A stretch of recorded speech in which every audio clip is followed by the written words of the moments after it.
Picture this. You're in a city where you don't speak the language, you don't recognize the road signs, and the cars behave like they're all in on a joke that you've never been told.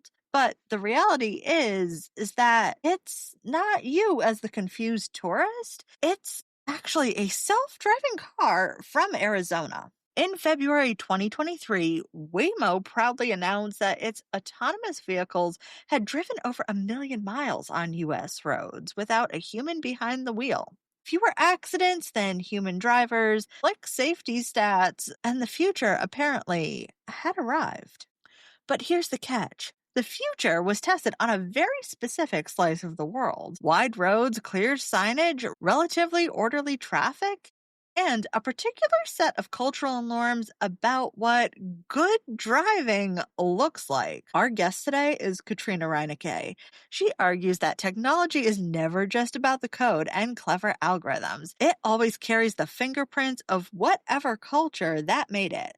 And when those digital fingerprints are pressed into other parts of the world, they don't always fit. Now, whether it's from Cairo traffic to South Korean search engines, we're going to talk about what happens when technology behaves as if everyone, everywhere, thinks like a designer in Silicon Valley. I'm Autumn FNAF, and this episode of Breaking Math is about power, perception, and the quiet shock you feel when technology clearly wasn't built with you in mind. What is the definition of digital culture shock? It's basically very similar to what we experience in interpersonal culture shock when we go abroad, when we meet people from a very different cultural background, people who, might have different clothes on. Sometimes we just see different buildings. Food is a big one too, right? And I don't know whether you've experienced this before, but when you experience culture shock, it's really unsettling, right? It's this feeling of not maybe initially we are very excited about it, about all these, different inputs. But after a while, we definitely often have this feeling of just not really knowing what these signals are. We can't really interpret them. And it's sort of a feeling of anxiety. And researchers have actually found that there is people can become more anxious, they can develop depression. There are physiological signals that people for example, they have increase in blood pressure and things like that, right? So culture shock is really real in interpersonal communication, and it is actually not very different in digital culture shock. So when people experience a technology that is developed by people unlike themselves, so people with different cultural values, for example, it might be a little more subtle, but people will notice something is off. Something isn't quite as I expected. And maybe I will find things not quite as intuitive as I was hoping for, right? And users tend to blame themselves. They tend to say, it's me, right? I am not able to use this software. But in my field, in human-computer interaction, we would actually say, no, it's not the user's fault, right? It's the designer's fault for not anticipating how the user will perceive the software or the technology and how it should be designed to be more intuitive. And so when there is a mismatch between how the software is designed and how the user perceives it, that's what I would call a digital culture shock. So you start your book with an autonomous vehicle, Waymo as the example, right? Right. So do you want to talk about some of the autonomous cars and what actually happens in that? Yeah, I mean, I'm fascinated by self-driving cars because I, for the longest time, did not believe this would be possible. And I'm still not 100% convinced. But the reason I put this example into the book is because, right, the way Waymo has launched it is actually quite smart. They tested the cars in very, what I would call almost controlled environments, right? Very safe environments, so to say. So, when I give a talk on this subject, I often include an image of a very nice streetscape where you have lane markings that are 100% correct and everything is sort of easily predictable. And I would say that's very different from most of the world when you go to a different country. So the example I use in the book is Cairo, Egypt. You won't find a setting like that, right? Suddenly it'll be pedestrians on the street, donkey cars. There will be more buses. It will be just generally what some researchers call a bit more chaotic driving behavior, right? And it's not just a place like Egypt. It's, I've seen similar situations all over the world. It's not even in France or Italy or so, right? Like, I just simply don't believe self-driving cars could be as safe as they have been proven to be in the US. And now you might have heard about, a few accidents here and there, and that is definitely still the case. I think Waymo itself has a pretty good history. When you look through their data, it's a fairly safe bet at this point for them. But again, only in these very controlled environments. And, actually just, I think a few months ago, Waymo started testing in Seattle, partly because they didn't have any data on rainy streets, right? And maybe also the potholes in Seattle and so on. I don't know. But, that just shows you can't just transplant something that has been trained in one country or in one part of the country to another. It's just not how this works. And I would say that's the same for all of technology. I also started with this example because I feel like there's sort of an analogy between how cars are trained on data and then are able to predict the environment around them, and how we, as the developers or designers of software, are trained, right? We also gain experience throughout our lives, and it forms our culture. That data is basically what we take and what we use to react to technology and use it, but also to develop it and design it if we are in that kind of job. So something that you talk about in the book is American assumptions, right? So whether that's a driving car or data that ends up embedded in a robo-axis, what happens with that data and how does that transform from one scenario to the other? Yeah, I mean, the reason I'm calling it an American scenario is sort of because the assumption that people want to have self-driving cars, to me, is already a very US American assumption, right? It's sort of like many people in the US drive to work, and the idea of commuting by themselves is probably very unique in the world. In most places, that's just not the case. People commute together. There's public transport, or they share rides, or they might just commute by foot or bikes and so on, right? So this idea of having long commutes by car and that being a really uncomfortable experience, and so you need to have self-driving cars to alleviate that is a very American assumption to me. And there are definitely lots of upsides to self-driving cars, and I don't want to be in the position to talk it down, because we know that it can make things more accessible for people and so on, right? So there are people who definitely benefit from it. But I think after all, it is a very very US assumption to have even this need. And so the other question I think that you had is sort of about this data that we're training it on, right? So if we are training robot cars, just the same with all of AI, right? If we're training that on Western data, we cannot assume that it's going to work for other contexts. It just doesn't transplant like that. And it'll break and actually lead to culture shocks. And I think this can backfire for businesses because they don't necessarily want to have a flop in a different country, right? It can also be, in the case of self-driving cars, it can actually have a severe security and safety implication. And ultimately, it can be very upsetting for users if things are not designed for them. And so that's sort of what I talk through in the book with various different examples. So do you have a favorite example that you've gone through in the book? There's so many examples that I find it really hard to say this is the example. But I will say that the self-driving car example for me is a good one to just sort of tell people we can't just take something from one context to the other. But then later I do talk about ChatGPT, for example, and, some of the earlier models in AI. And we have done a lot of research, but many others have done similar research on looking at how these are biased towards the more English data they're trained on. And often that data comes from people in the US, right?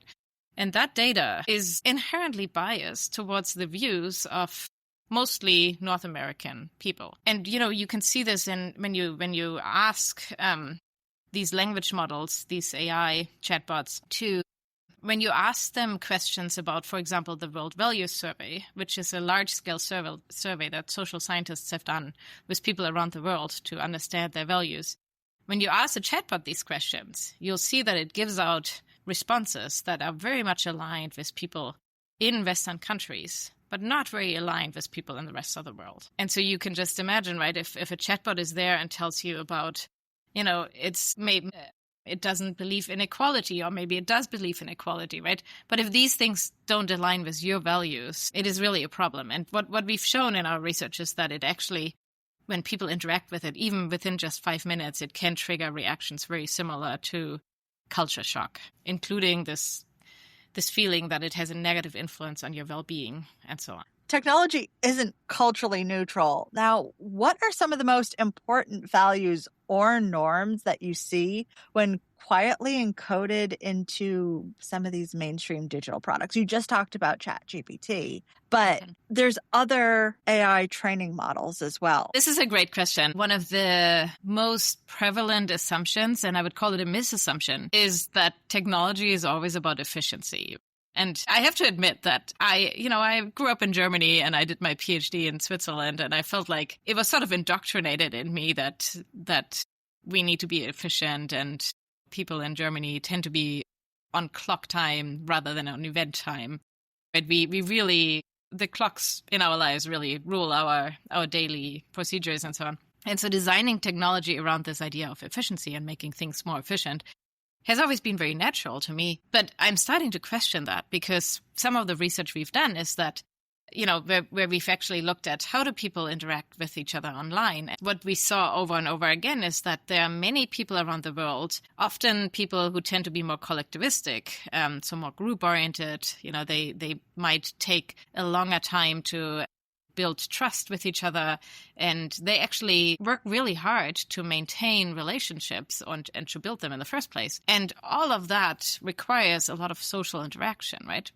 And yes, as Westerners, we sometimes tend to cancel out that social interaction in the name of productivity and efficiency. And for me, that is the greatest single misassumption, that why do we need to make everything in life more efficient? Why don't we try to actually make it much more about social interactions? And again, that's a very individualistic assumption that might seem very natural for people in the US and in many Western countries, where it often is about I'm an individual and I'm going to worship my own time and protect it as much as I can, right? From an engineering perspective, or as a computer scientist who thinks that good design is just good design, how would you convince someone that the design itself speaks to a particular cultural point of view instead of humanity as a whole? Yeah, that's a really good question. And I think something that I'm also still struggling with. I mean, my approach was to write the book, right? To convince people that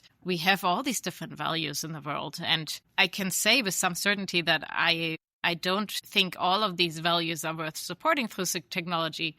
But at the same time, there are many values that who am I to say that my values are the right ones, right? And so, partly I think when we become more aware of these cultural differences across the world, and we see that, some people, it's simple things like, some people might not prefer a user interface that's as plain and white and gray as many user interfaces in Germany often are, right? Some people might like it, way more colorful, for example. Some people might not like software to tell them to not have any chit-chat in the online forums in the name of efficiency, right?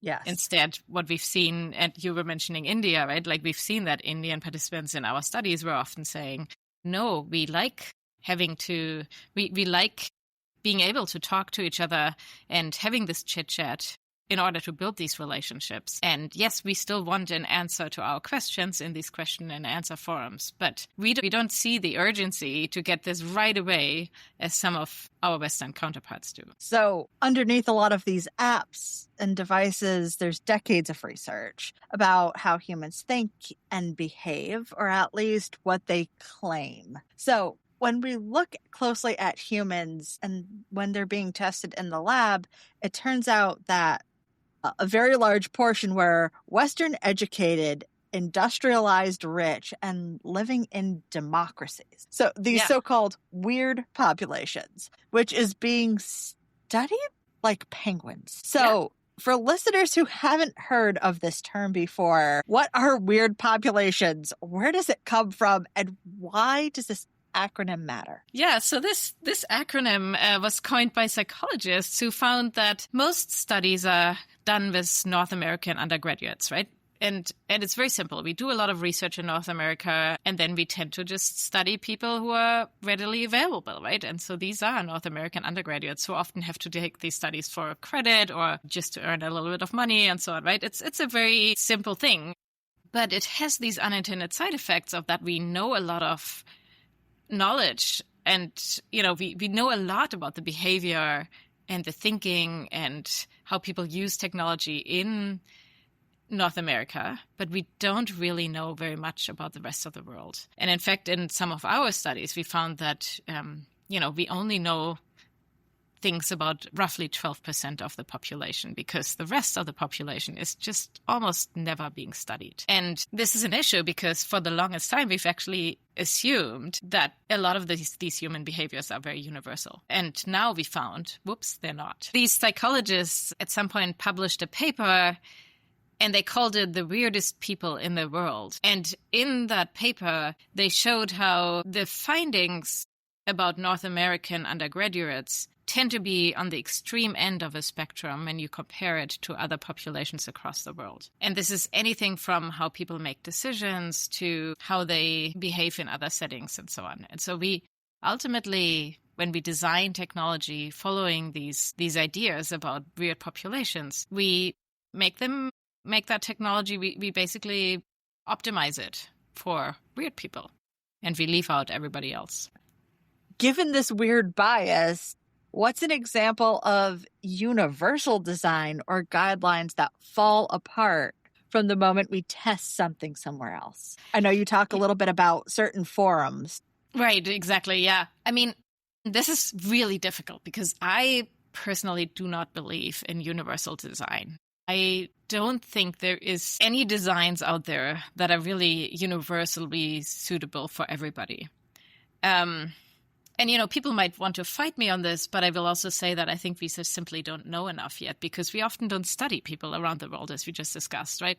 And so I could bet that even the simplest design wouldn't work for everybody, and maybe because it is too simple. So ultimately, my big belief is that it would be way better if we had people around the world designing technology and coming together. In my field of human-computer interaction, we often say we need to study people, we need to do user-centered design, we need to go into those communities, study people, and then develop software for them. But even that is difficult, because if you come in from one set of values and take them and design for another, let's say, cultural group, you will still impose your own values on that group, right? It's really difficult not to do that. So ultimately, I think the idea of local software is what the world needs.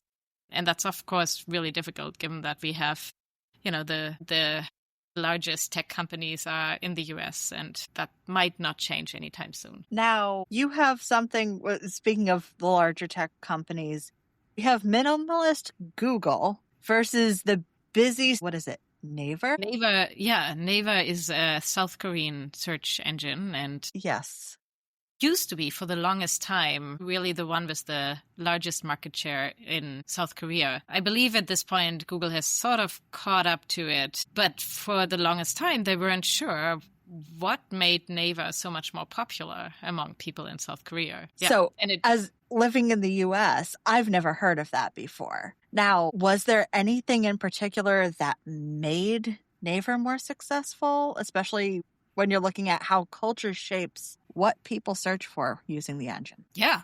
So lots of different things. So when you go to the website, naver.com, it's actually really difficult to provide an image of it, because what's really fascinating about it is that it's not a static website. I'm looking at it right now. Yeah, it's amazing. I mean, it's blinking and it has bright colors. It actually used to be even more colorful than it is today. And so I think partly that already appeals to the visual preferences of many people in South Korea, right? We can't stereotype here. There's lots of variation. But by and large, I will say that South Korean websites tend to be a little bit more colorful than those in Germany, for example, right? But there is another aspect about it, and that's that Google has a lot of answers for everybody, but they are usually English. It's the English internet that it'll give you, right? The South Korean market is, of course, much, much smaller. And so when people were searching for answers, they didn't necessarily want to just like a search result from the US or something wouldn't be necessarily relevant. And so one of the big features on Naver is that it's not just random search results that you get returned, but it's the community that answers. And so that's really interesting because, again, it goes back to this idea of socializing and building trust with people. And, South Koreans, then maybe that's a really large in-group for themselves, but it basically means that these people are more likely to trust the search results that are given by people like themselves. So essentially, it's kind of a digital corner store instead of a sterile search box. Right, exactly. Now, yeah, you can. Are there cultural values that are wrapped into that?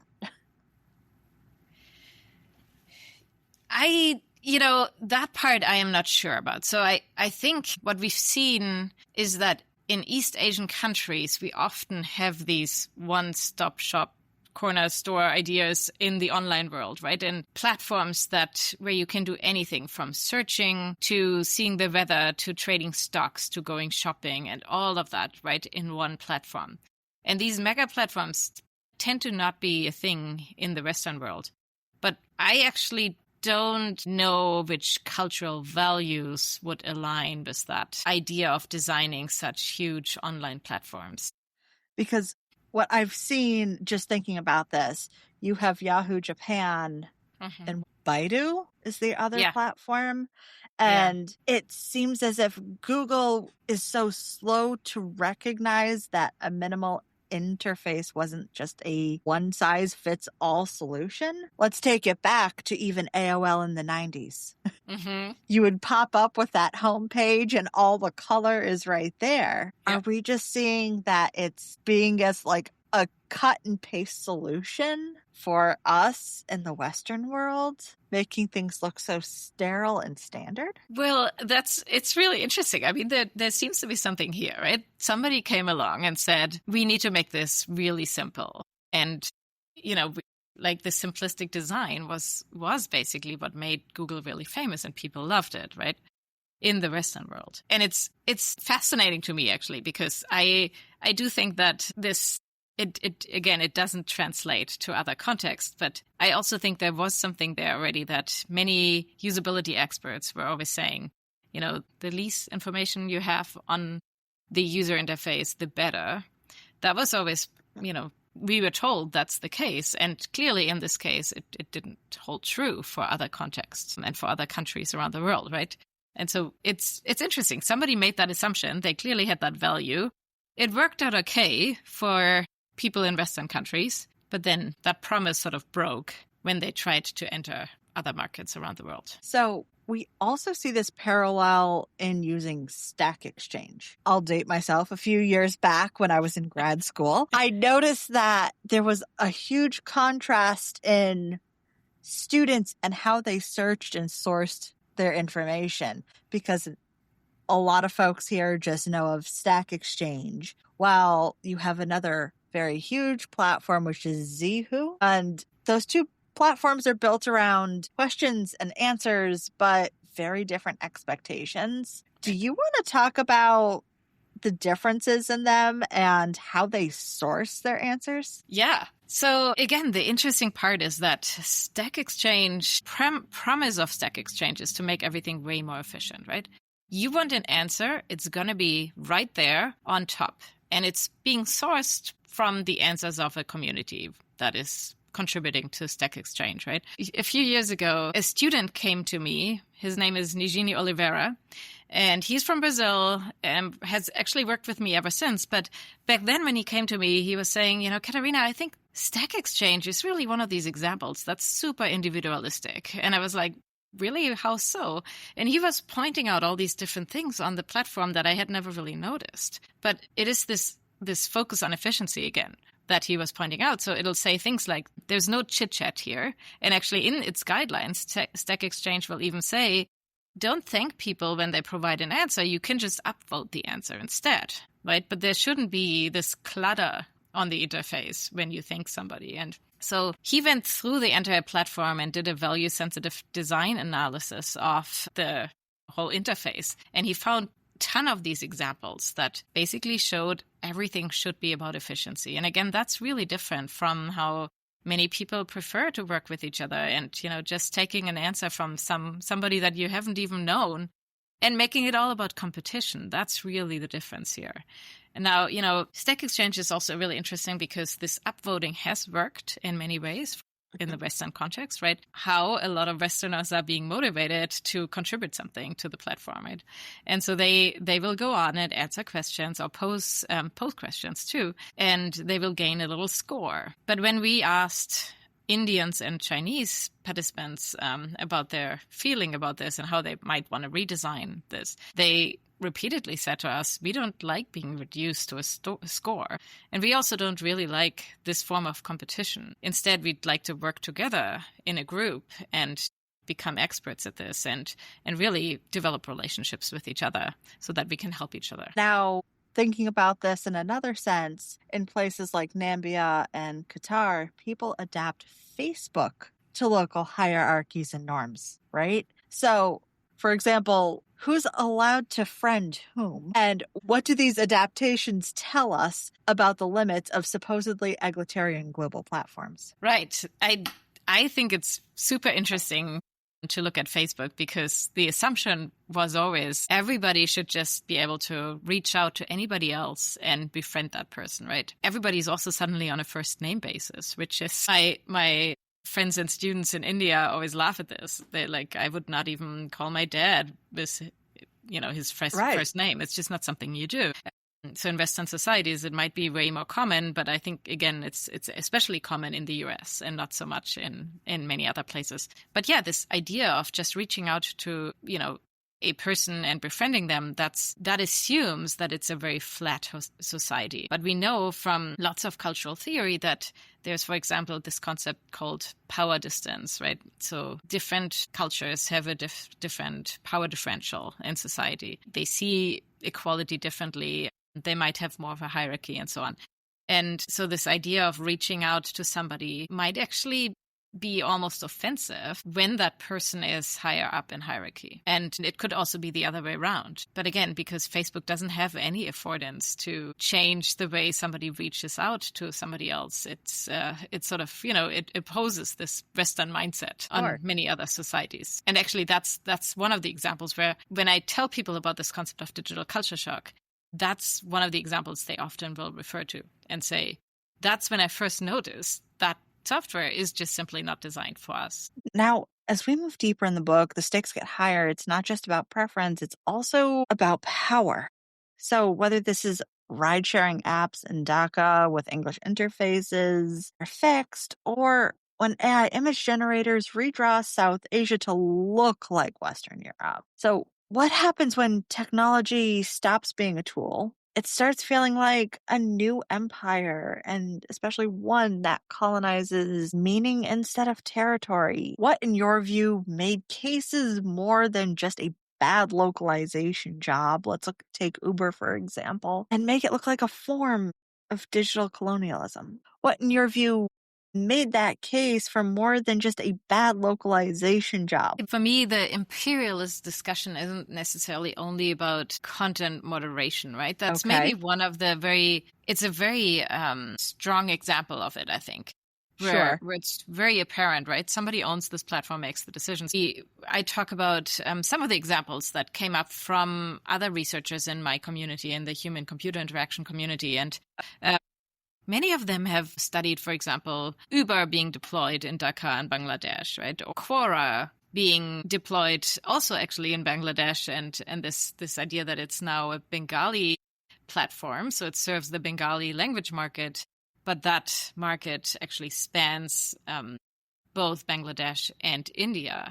And so there is a lot of, I describe this in more detail in the book, but there's, basically people assuming maybe the people who are moderating and making the decisions about which post goes through are maybe Indians, or maybe they are on the Bangladesh side. Like, people are sort of speculating about it online. There's also the example of Facebook making moderation decisions about what photos they will accept and which ones they will moderate and ultimately remove. And so, in Islam, people often, maybe not routinely, but for certain festivals around the year, they they will post photos of animal sacrifices on Facebook. And of course, for a Westerner, this might be shocking to see. And so at some point, Facebook made the decision that whenever that happens, a photo like that appears, it will be censored and taken down. And that's a decision, right? You can argue, okay, Facebook is a Western company. Maybe they can make that decision, but it has huge implications for those communities who are also users of the system. Facebook is also profiting off those people and making money off of them, collecting their data and so on. Ultimately, a fellow researcher said, we have this tendency of secularizing everything and trying to make technology seem like it is completely secular, but it is not. Because by making decisions like this of taking down animal sacrifices and photos of them, we are basically imposing a very Western and maybe Christian viewpoint on these platforms. So generative AI, most likely, when you're taking those examples, generative AI will produce Western-looking results. Right. Now, what kind of harm does that actually cause for implications for those realities who are affected? Yeah, so ultimately, people feel marginalized, right? When you see, let's say you're trying to use a text-to-image model and you're asking it to generate houses of worship, and all it generates is maybe churches, right?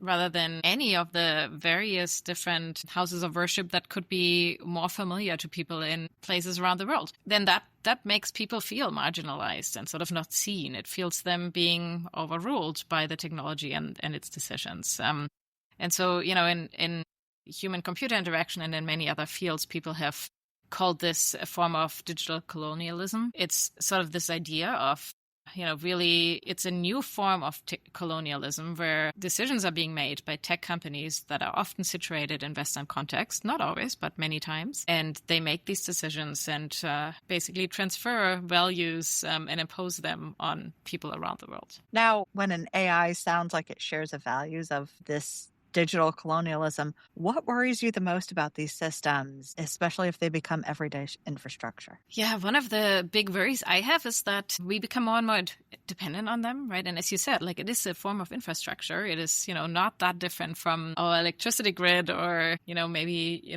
other utilities that we rely on every day. And putting that power into the hands of maybe a handful of people who really rule most of these technologies, that's, could be really difficult. It basically means that those people get to decide what all of us use. We have seen that technology can really, over time, change how people do things and ultimately change people's values. I would say AI is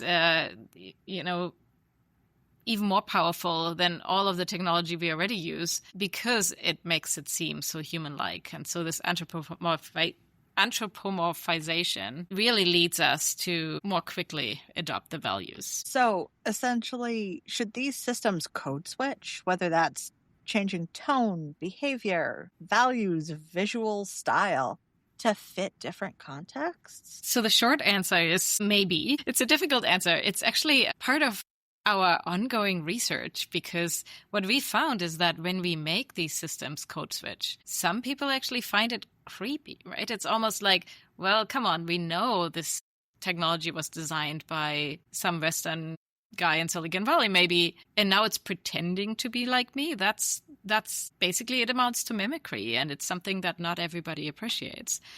So for a long time, I have thought that would be the answer, right? Just adapt these systems and then everything will be good. But I actually no longer believe that's the case. I think what we really need is more voices in technology development. And ultimately, this is about technology hegemony and who has the power to rule the technology that the world uses. But I actually firmly believe that we should distribute that power a little bit more and have people around the world develop technology for themselves. So when you're developing technology for yourself, for listeners who may never design an interface, but use technology constantly, what are some concrete questions that they could start asking, whether it's about their apps or the tools that they use or things that they should notice when you have systems that are aligned with their values and when they're not? I mean, I think as soon as they notice it's not aligned with their values, I think that's actually the the big step. And that's a huge achievement already, because I think the big issue is that we often assume technology is culturally neutral. And that assumption is what often leads us to, just sort of change our behaviors and so on. But as soon as we notice, like, no, it's not culturally neutral. This was designed by somebody, and it's not necessarily designed for me. And it's not me who I have to blame for not knowing how to use it, not feeling comfortable with it, and all of these things, right? I think that's a really big first step. And something that right, pushing back against that is maybe the next step. But I think just noticing it and making sure that you don't blame yourself for any of the usability issues you might experience, I think that's already a huge step in the right direction. So I heard that you were running something called Lab in the Wild. What is it? Yeah, so Lab in the Wild is my response to collecting to the weird problem. Lab in the Wild is a virtual online platform that anybody can participate in. It's almost like a citizen science platform where people around the world can go to, take part in our experiments and test themselves. You can learn something about yourself. So every experiment will, at the end, tell you how you performed in comparison to others, how, where you stand on different cultural dimensions, for example. We developed Lab in the Wild to learn more about how people use technology around the world. But there are lots of tests on there now that I also integrated into the book so that people can actually test their own cultural background. And I'm hoping that this enables people to just become a little bit more aware of their own implicit biases, where they sit on the scale of, let's say, individualism versus collectivism. We talked about clock time earlier and event time and all of these things, right? What kind of communicator they are. All of these are influenced by our cultural background. And so knowing more about that, I think, can really be helpful. Is there any big takeaway that you want people to know from whether it's this conversation or your research or the book? Yeah, I mean, I think I said most of these things already, but ultimately the reason I wrote the book is to increase people's awareness that technology isn't culturally neutral. It's also the fact that technology companies have so much power over our lives in making little decisions that many of the technology developers might not even notice themselves they're making, right? There's so many very little design decisions everybody has to make when they develop technology that it is often not apparent to people that, wow, that was actually based on my own cultural experience. That was the reason why I made this choice. And so because of that, I think it's really important for people to know that technology is never culturally neutral. It cannot be. And when we use it, we need to be very aware of that and very careful in how it influences us and how we might want to use it and which technology we might want to choose. Katharina, thank you so much for coming on the show. Today's conversation reminds us that technology isn't just about circuits and code. It's culture in digital form. And now every interface that we interact with, every algorithm, every perfectly rounded button that carries assumptions about how people think, behave, plan, and even relate to each other. And the big thing is when those assumptions collide with different realities. And the shock isn't just a glitch, it's a signal. And if there's one thing to take with you today, it's this. Technology doesn't become universal by pretending we're all the same. It becomes universal by learning how to honor how different we truly are. So until next time on Breaking Math, stay curious, stay critical, and be aware of the systems that shape your life.